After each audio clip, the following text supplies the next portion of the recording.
Well, good morning, Harvey. I'm David Gillam. I'm the director of Wales One World Film Festival, and it's great this morning to be talking to Harvey Bunegar, who's made this lovely film, Harvest, that we're screening at the festival. And we've also got with us Jyoti, who will just introduce herself and say a little bit about what she does.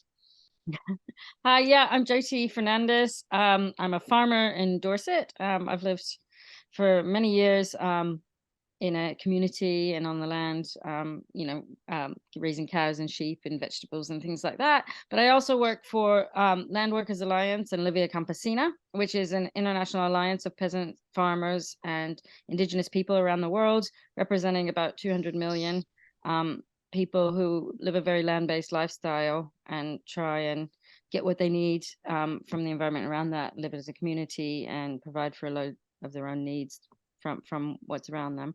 So I really related a lot to this film. Great, thank you. So, I mean, Harvey, let's start off with, we're talking to you and you're over in Vietnam. What led you to Vietnam and that particular village and that particular family that we see in Harvest? Well, it was quite a long journey. I initially came to Vietnam as a tourist back in 2016. And at that time, it was possible to get 3-month tourist visas to visit Vietnam. So I had the luxury of time on my side. I'd actually got a friend at that time from film school who was living in Saigon in the south of Vietnam. And I sort of had in the back of my mind that maybe I would stay a little bit longer and try to sort of base myself in the country. But during those 3 months of traveling, I actually spent a month in the far north of Vietnam and really just fell in love with that particular region. It's a region of particular cultural diversity, and many of the different minority ethnic peoples within that area really do still maintain a very strong sense of their particular identity. And it's a very special region. And you say you have an open cinematic manifesto, and one of the things you say about it is that you want to communicate a particular sense of place. And I think that was one of the really lovely things about the film, is that we really felt that we were drawn into a very specific village and a family and their daily life and indeed a year in their life. Could you just talk a bit more about, in a sense, okay, so you came to that region, but, was there a kind of aha moment when you found that village and that family? How did you, particularly kind of zone in on them? Yeah, I sort of had in mind that I might make a film about rice farming, but I wanted it to be a very human film based around the lives of one particular family. So it took a very long time until I was sort of certain that I'd found the right people to work with. I was sort of researching the film, meeting different people for about 3 months. And the first sort of 8 weeks of that were very unproductive. It was an adventure, but I didn't really find the right sort of collaborators who I thought would perhaps work for this particular project. But I was lucky in that I reached out to a social enterprise based in Sapa, and they actually connected me with a family that they'd previously been supporting, and introduced me to Kerr and Kerr's family. Right. And then did you live in the village for a while? And I mean, how did you communicate? Are you a Hmong speaker, or, how did you kind of get a feel for their life? And how long did you stay there before you started shooting? Yeah, well, by that time, I'd been living in Vietnam for 3 years. So my Vietnamese was by no means fluent, but at least proficient enough to communicate. And I went about trying to find someone to collaborate with in terms of the production of the film. And I was introduced to Gillam through Ethos, the social enterprise I've been working with. And he sort of came on board as my co-producer and sound recordist. So he was able to sort of bridge the gap between my Vietnamese and the particular Hmong dialects that the family speak in the film. So does that mean you weren't always understanding what was going on around you once you were filming? I mean, how did that work, you know, in terms of just keeping track of what was happening and you know, making sense of yeah, what you were seeing? Yeah, the dialect that is spoken in the film is quite specific to that area. And especially Ong Mang, the grandfather, Kerr's grandfather in the film, he has a very strong accent, not helped by the fact that he lacks some teeth. So even translating word for word into Vietnamese and into English during post-production of the film was difficult, even though I was working with native Hmong speakers. A particular challenge, isn't it, working yeah, in that way. And so how long were you shooting the film for? I mean, how long did it take to shoot? It was just over a year. It was about 14 months. Yeah, I mean, that is, I think, one of the really lovely things is that sense of the seasons passing and, you know, the rice harvest and, you know, things ripening. But also, I guess, that sense of everyday backbreaking labor, you know, people bent double and so on. And you kind of do get a sense of, yes, I mean, it kind of looks idyllic, but I wouldn't want to live that way personally, I guess, is what my feeling on that. I mean, were you living in the village for the whole year, or you to come and go and sort of set things up? How did it all work? I was living, for the most part, about 45 minutes away from the village in the town of Sapa.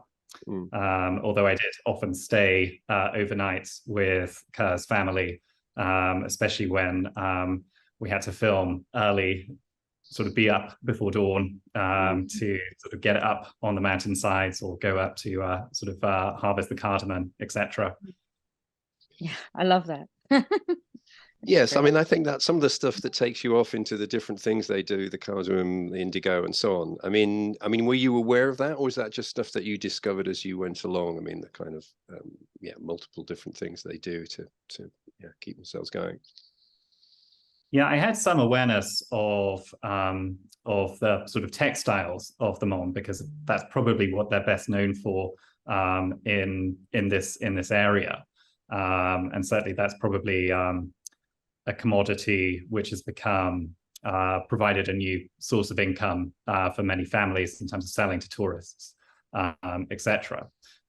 So indigo was something that I was particularly also interested in when sort of going into the film. But yeah, I did certainly learn a lot more about the cardamom, and also just all of the sort of herbs and plants growing in their back garden. And just to what degree they were sort of self-sufficient, really. Yeah, I mean, that was another bit part of it, wasn't it, where people just seem to be picking things out of the hedgerows, and, you know, you kind of think, well, what's that? But, you know, is it edible, or is it, you know, something you're making a dye out of or whatever? But I mean, let's talk a little bit more about, I mean, what drew you to kind of looking at indigenous culture and working with you know, tribal people and in an indigenous village? What was important about that for you? I think for me, it was important.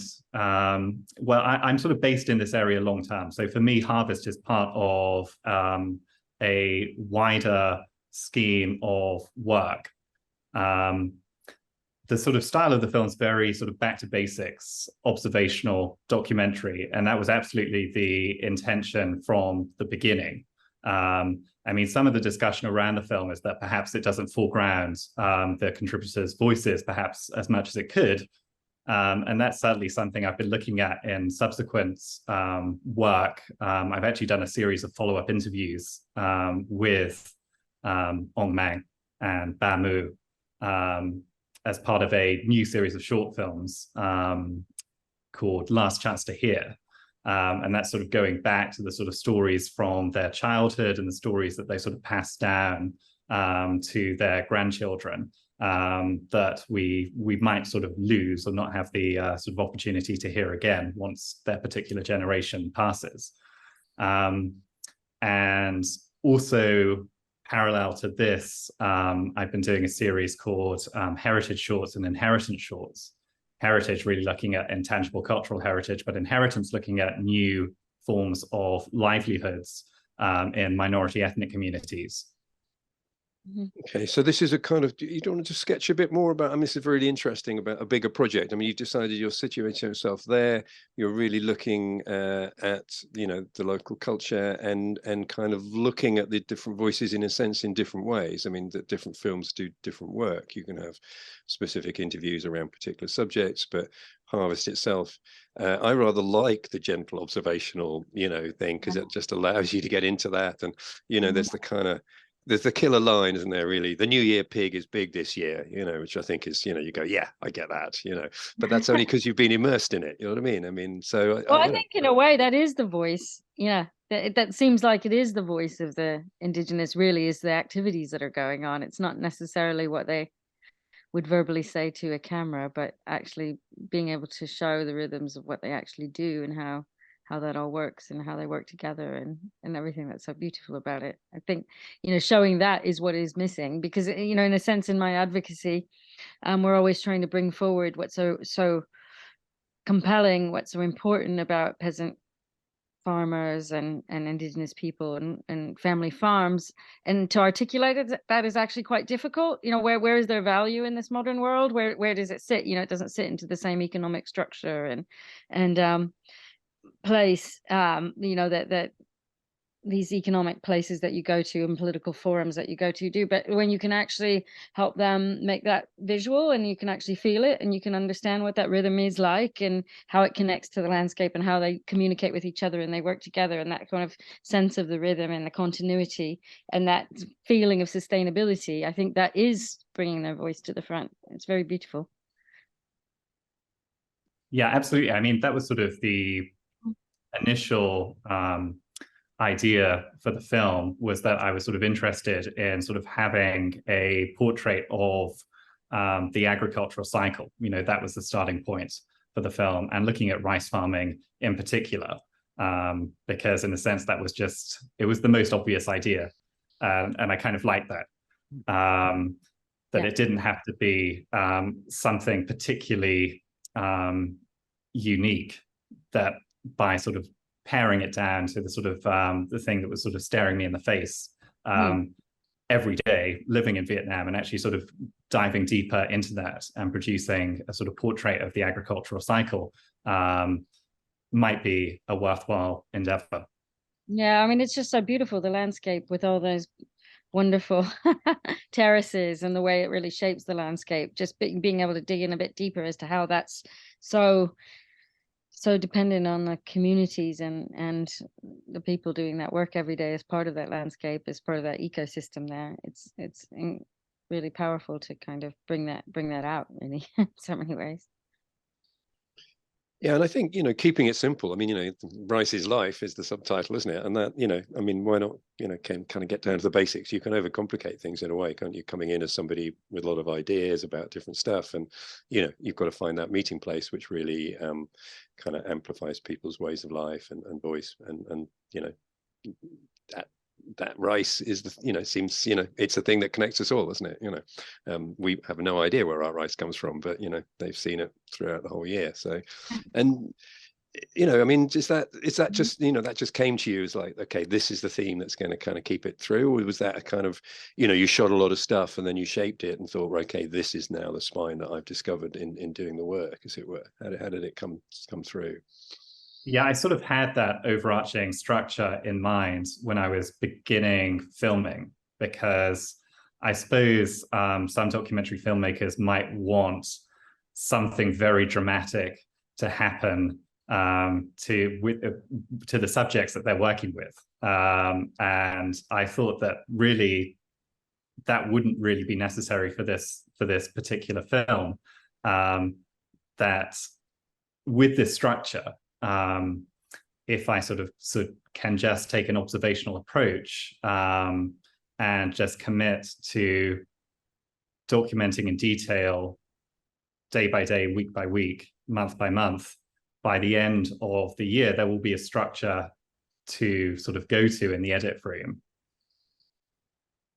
And that turned out to be true. As you say, quite often we watch documentaries where there seems almost like a kind of artificial climax of some sort. There's got to be something dramatic. They're about to be thrown off their land or something, you know, it's not going to continue. So you have that kind of, will it, won't it, you know, but yeah, I really like that.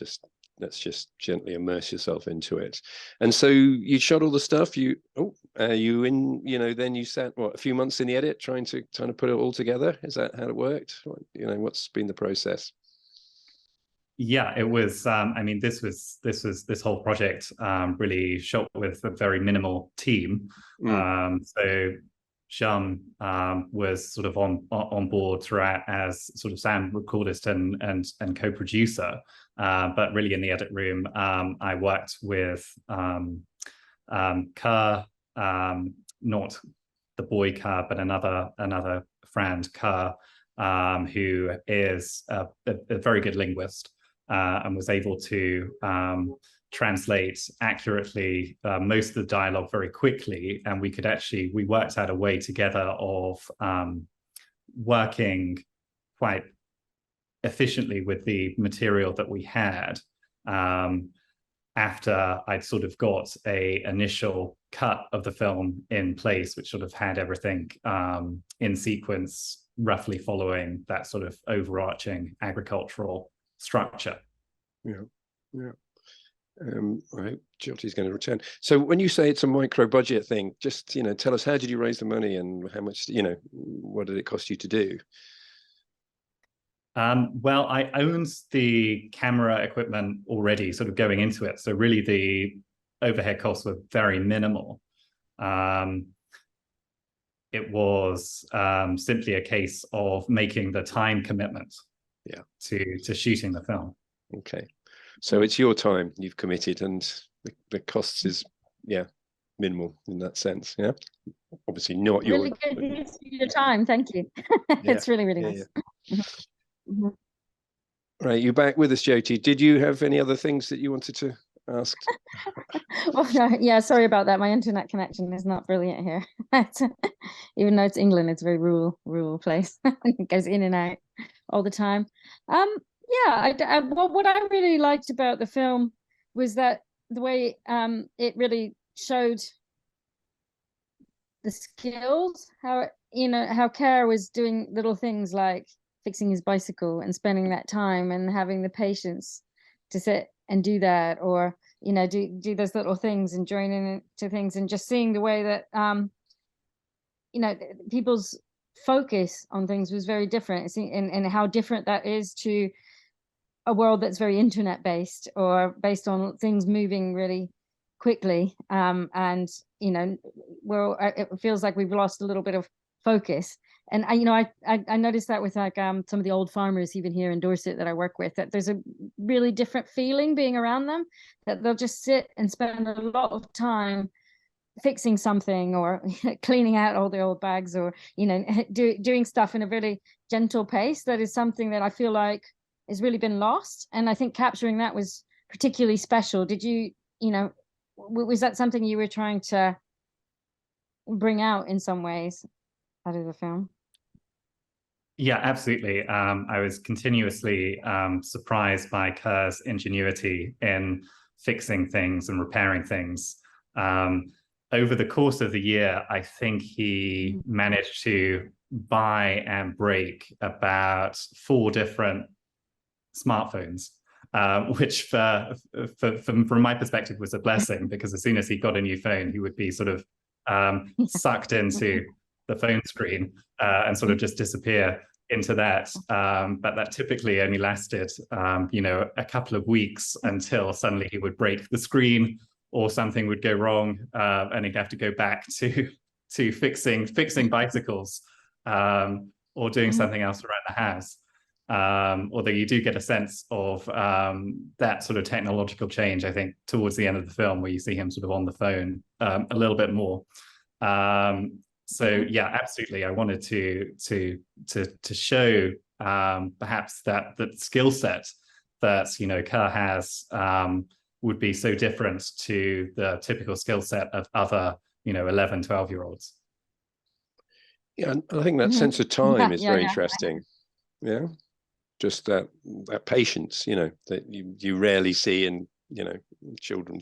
You know, a simple tool, and you know, off he goes and seems to spend a long time. But I mean, that whole sense of a rhythm and a time that just goes at a slower pace, I guess, and takes the time it needs and does things when it needs to do them, rather than being fixed by some outside clock, as it were. I mean, is that something you're very conscious of, you know, when you get there, when you see the village? I think most of the sort of B-roll for the film, I probably have about 100 hours of material of just Ong just sort of sitting and staring and just not doing very much. He has such a photogenic face that it was difficult not to film him when you know he was just sitting around not doing very much, and just sort of being you know, in the moments and not really you know, at such a slower pace, and just to sort of sometimes just enjoying that sort of sense of time standing still, slow time passing. Yeah. I think Jyoti looks like she's frozen up. I mean, one of the things you might say, you know, this is not really intended as a criticism, is it gives a sense of a timeless village, you know, that it's always been like that and always will. The other scene I really liked was when the pig. Oh.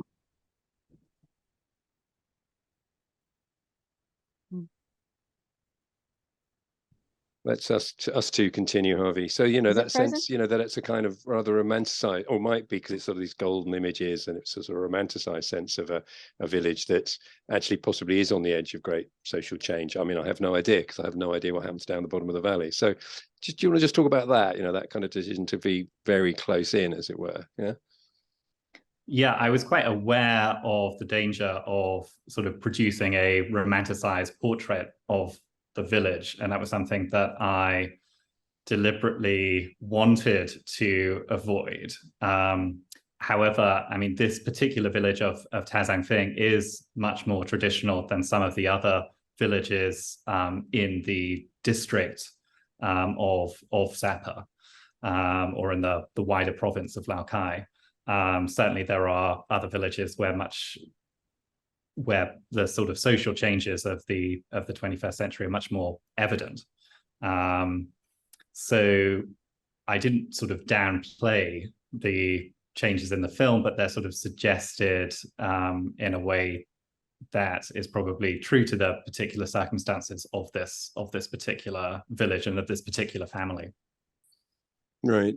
And I mean, you know, for those of us who know nothing about the area, I mean, what is the situation for the villagers and indeed for the language? Because obviously, you know, it's a particular voice we're hearing, but it's quite widely spoken, or, you know, what's sort of going on with the bigger social changes perhaps we don't see? Yeah, I think the Hmong language in Vietnam is very strong. I don't really see it.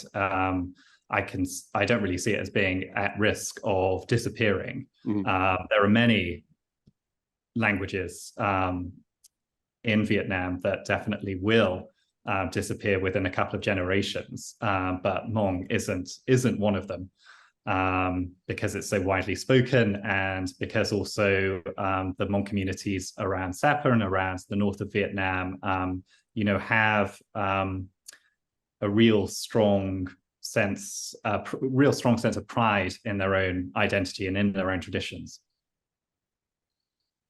Yeah, and you can you hear me now? I can. You come in then, Jyoti. Come on. Okay, I just wanted to, from what you saw there, what kind of things would help support more continuity in some of the traditional land management and language and cultural things that you feel, but you know, build that community as more of a land-based community? What sort of things would help support that going forward in how they develop?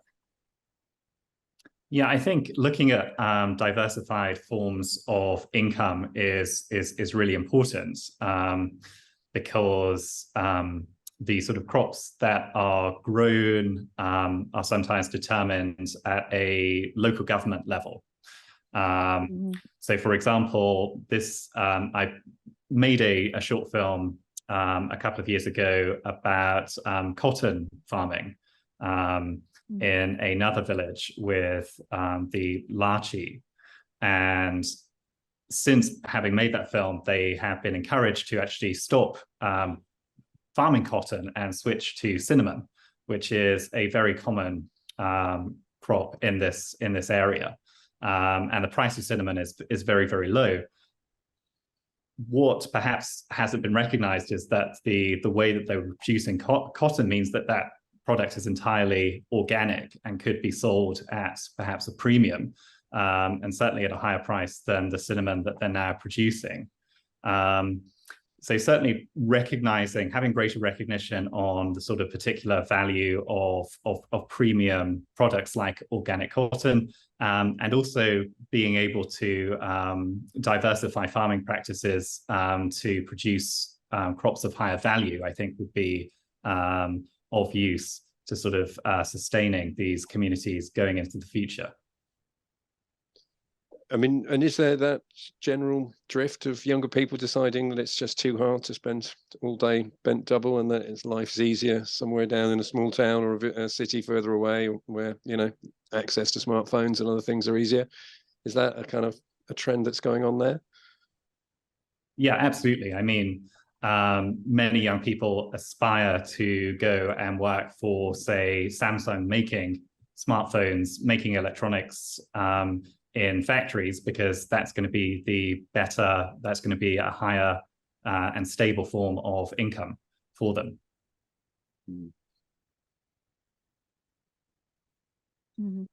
One thing I've seen a lot in the campesina working around the world is that there does just seem to be a drift of, you know, sort of younger people, you know, seeing things on phones or, you know, going through the education system and then kind of drifting away. But then also I've seen a countercurrent of people coming back, and actually saying, you know, what, that feeling and understanding and talking to other people around the world, younger people around the world, realizing that actually there's also something that's not quite as fulfilling about going and working in a factory or being in a city, and actually finding that actually quite difficult and more difficult than they anticipated it would be, or, you know, or migrating, and realizing that migrating to a country where actually things are very expensive and, you know, and you haven't got that cohesion like you've got in the family is actually not quite as fulfilling as it could be. And I think that's a really interesting thing to reflect back, you know, even you know, the sort of people that I work with now in the Landworkers Alliance, many go back to the land to try and do this kind of work that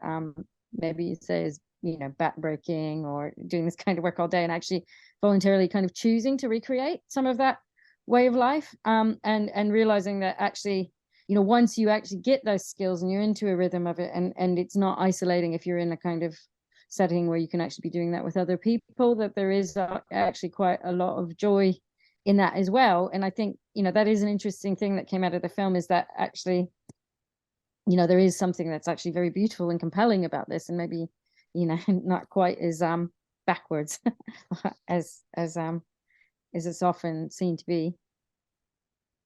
Yeah, absolutely. I mean, the vast majority of young Hmong people who've had the opportunity to sort of study in one of the major cities here in Vietnam, and have gone to Hanoi or have gone to Ho Chi Minh City to study at university, have in almost all cases come back to live in the villages where they were from. And that's not always for entirely positive reasons, but I think community is a big part of that. And I think that, yeah, perhaps those sort of cultural ties do sort of keep them sort of grounded, and there is a sort of positive aspect to that. But I think also there's perhaps a lack of opportunities, perhaps to develop sort of a career that is different to what has been done by the previous generation and what has been established. Mm-hmm. Yeah, we've noticed that. I think in Ve Campesina, one of the things we've been starting to work on doing is actually developing a accreditation, you know, or like, you know, almost like a college course in agroecology for peasants and indigenous people that actually kind of validates their knowledge as being something that is a career path in some ways. Thinking about being a trainer, or, you know, finding income streams that keep people in the villages in employment, that actually holds that community structure together a lot more. And I think, yeah, like you said, you know, those crops that actually do that kind of thing, or can bring that income in so that people actually stay, is incredibly important. And also to just validate that knowledge is something that's not backwards, you know. Yeah, to validate the knowledge and to highlight the value of that knowledge is really important. Mm-hmm. I mean, did they feel that a bit from you just coming to film there? I mean, was that a kind of validating, you know, why are you interested in this kind of thing, and what you know you brought to it, and also that thing you just sort of mentioned about, it's not necessarily always positive reasons that bring people back. I mean, is that just, you know, aging parents and grandparents and people they have to support? And also, how does that work then? If you're a university graduate, how do you fit back in? You know, that sense of being dislocated, no longer situated in place quite so comfortably. Then you bring, I mean, maybe things you can bring, which are understanding of international markets for organic cotton, or whatever you were, you know, talking about earlier. I mean, to talk about that kind of process of that back and forth a bit. Yeah, there's such a disconnect between the sort of knowledge and skills that you would acquire in sort of traditional academic pathways in high school and university in Vietnam, and sort of what would really be useful in this particular context, that often the knowledge that is acquired isn't really applicable. And for that reason, many young people might choose to not continue studying at high school or beyond, because they don't really see a value in it. And that's sort of a fair argument if they really do see themselves as wanting to sort of stay in their home villages. And how does that affect marriage and, you know, the relationships that fit within those social structures in the villages? Yeah, I mean, there's still a lot of pressure to get married quite young. I think Ong Mang and Bamu got married when they were probably, I think, 12 or 13. That would be highly unusual these days, but still it's very commonplace for people to get married very young. 18 or even underage marriages are also very commonplace. And that's a cultural tradition that's been there for hundreds of years, though. So I mean, that's part of, yeah. Yeah, so it's changing. It's changing slowly. I mean, there are, you know, there's conversation around, you know, around these traditions. And one of the things I find interesting is that different Hmong communities in different regions of the north of Vietnam deliberately choose to do things differently and to sort of you know, change different aspects of their culture. You may have heard of the tradition of bride kidnapping, which is no longer practiced in Ha Giang or in Lai Châu, but is still quite commonplace in Lao Cai and around Sapa. Yes, I mean, it's another film I watched for the festival was about exactly that, and it's kind of that interesting dilemma, isn't it, really, about respecting and validating different cultural traditions while certain places going along, I'm not sure about that one, you know. And that's quite a sort of in this particular film, it was the Communist Party, you know, rep or whatever came around to the village saying, no, you can't do that anymore, she's got to go to school, you know. But it was clearly a tension, shall we say. I mean, you want to talk a little bit more about that sense of cultures, you know, changing? You know, there's always this sense of like, well, there are traditional cultures and there's our culture moving at its incredible pace and offering whatever it offers, and that there's not much in between. But obviously the kind of interplay between the two is what's really interesting, isn't it, in a way? It's how we, you know, both cultures, you know, there is a transposing and things are learned both ways. I mean, you want to just give us a bit about that and how that's going on, what you see around you? Yeah, I mean, I often think about Kerr's future and sort of and have conversations with him about what his sort of aspirations are. I mean, since the film was made, I mean, he's now acquired a motorbike, which he absolutely loves. He's still too young to legally drive, but that doesn't stop him. So he's now being able to sort of ferry Ong around the village and further afield. And he's very mobile in a way that he sort of wasn't before. So for Kerr, I think in the short term, he wants to sort of find a job that will allow him to sort of earn more and be able to sort of live a more affluent or comfortable life in terms of having, you know, the latest phone, or being able to replace the motorbike when it needs to be replaced, and also being, and there's a lot of pressure on him also to be able to sort of provide for his grandparents' generation, because in this particular family, the generation, you know, in between aren't there to support Ong and Ba. Mm-hmm. So it sounds like that's where we need to start to go, is really think about those ways that you know, we can kind of match what's happening with integration into the more technological world or the modern world with the, you know, holding those community values and the social structure and the real care that goes in to the land and the food security that's provided by this way of life. You know, it's an interesting thing in La Via Campesina. Say 80% of global food security is actually supplied through small scale peasant farms and agricultural food webs across the world, and so they actually have a huge amount of value in providing for local food security and all the, you know, nutrition that local communities need, that's completely and totally undervalued. So there is an actual, you know, like reason that kind of stacks up, you know, beyond the cultural cohesion or the beauty of the lifestyle, to try and keep this way of life going. And I think, you know, more investment in trying to figure out how to match those up, so you're not keeping anybody trapped into the past in a way that's unhealthy, but keep the, you know, the beautiful and wonderful and very valid practical reasons to keep these types of lifestyles going forward, you know, what it might be. And if that looks like, you know, for young people like Care, trying to come up with job opportunities that do actually help match those two values, that does seem like something really important to do. Yeah, absolutely. And I think it's sort of sometimes a case of sort of having more ideas sort of available and more models sort of available, because there is this sort of very much a sort of copy-paste attitude towards agricultural management and even just business in general, here in the north of Vietnam.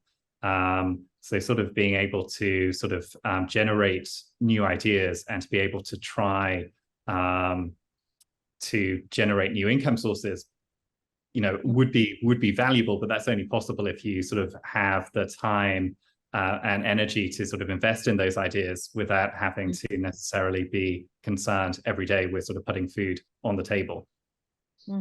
Yeah, the tricky thing about changing what you've got that works at a certain level, isn't it? I mean, so are there like agriculture institutes or people, you know, I mean, in a sense, external advisors or people, you know, exchanging, you know, the different things between different villages or the village and the local city? I mean, is any of that kind of process going on?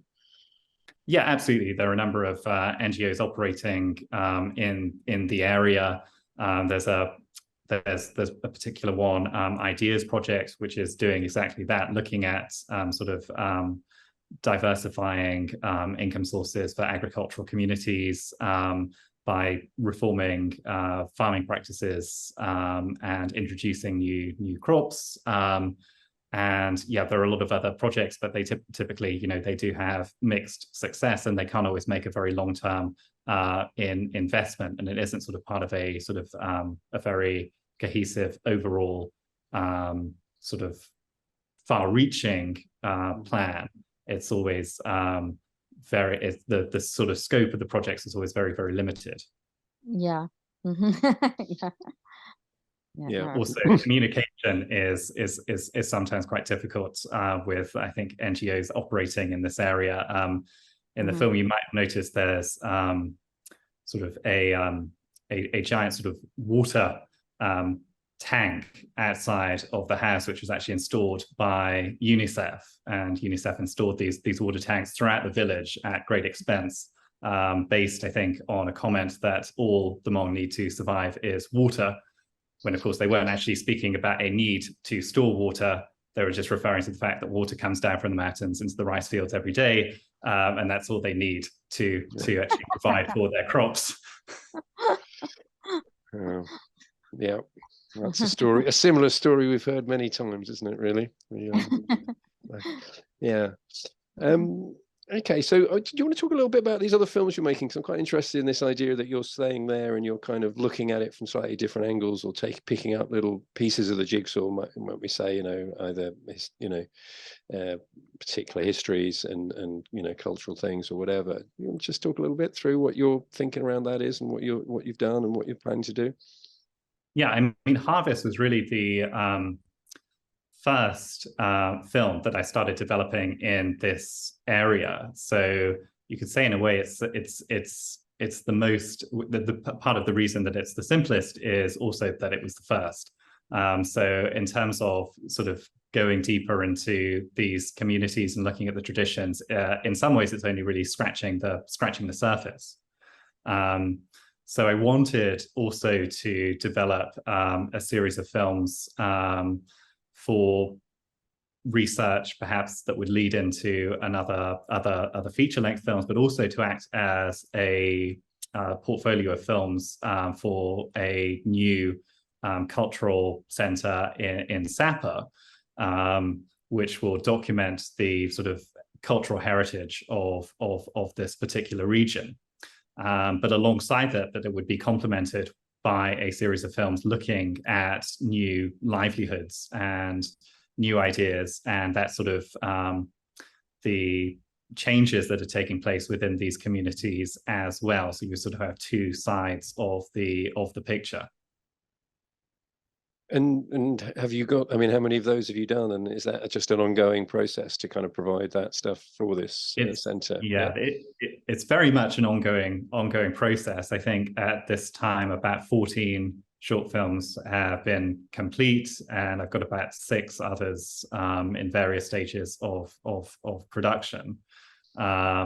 So the films currently are quite they're quite varied in terms of the content of the films, but there's just so much more to be done, and there are so many stories and so many traditions which just haven't been particularly well documented, with very scant information available online or even in academia.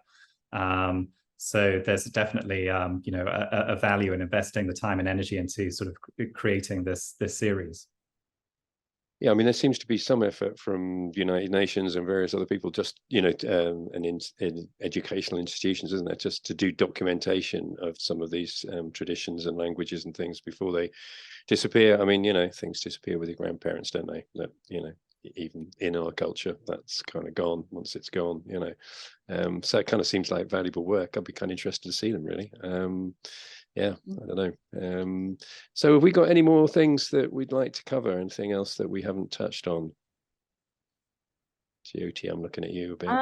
Yeah, I'm wondering how we can actually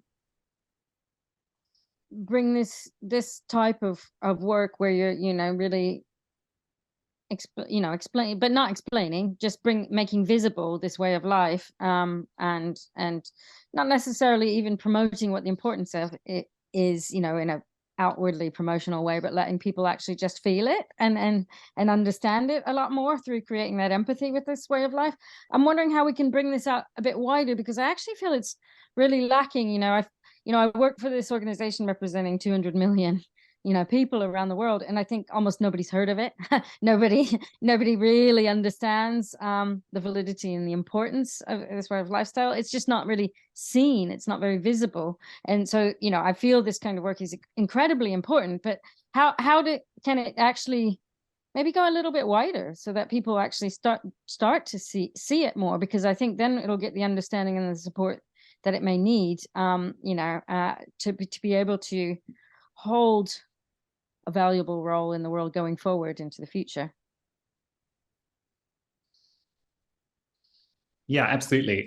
Sort of bringing, this film to a wider audience is an interesting opportunity, and also sort of, perhaps one of my favorite moments about this whole process was when I sort of organized a sort of screening of the first rough cut of the film in Sapa.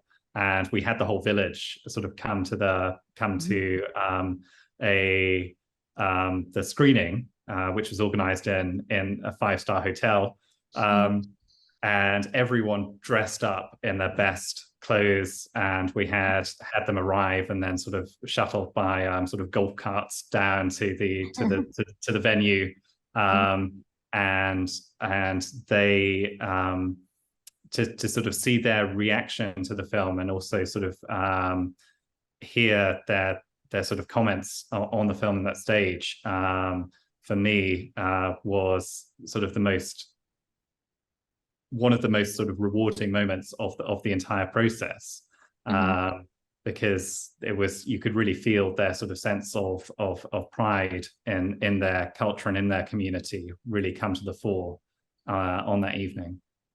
And I think it's not just making it visible to people who don't understand that way of life. It is definitely within our movement that I've found that kind of thing incredibly important. Like, to us as land workers here in the UK, to see, it happening in Vietnam amongst another community there. I mean, there were so many things that felt incredibly familiar, like the pig killing. I butcher my own pigs here, and I try and get my family comes along, and my kids, and other people come along, and we all do it together, and then it feels much more like, oh, we're not killing this animal. I thought, to some people that scene might have felt really problematic, but if you are actually involved more in that natural rhythm and cycle, and you see another community doing it, and kids just going, oh, well, here I'm going to scrape the fur off the thing or whatever, then it just feels, it makes you feel like a shared experience with another community in another part of the world, or just the sound of those birds, or the way we sit on the side of the field when you've been doing work and we have our tea and biscuits, and just kind of rest for a little bit and observe it all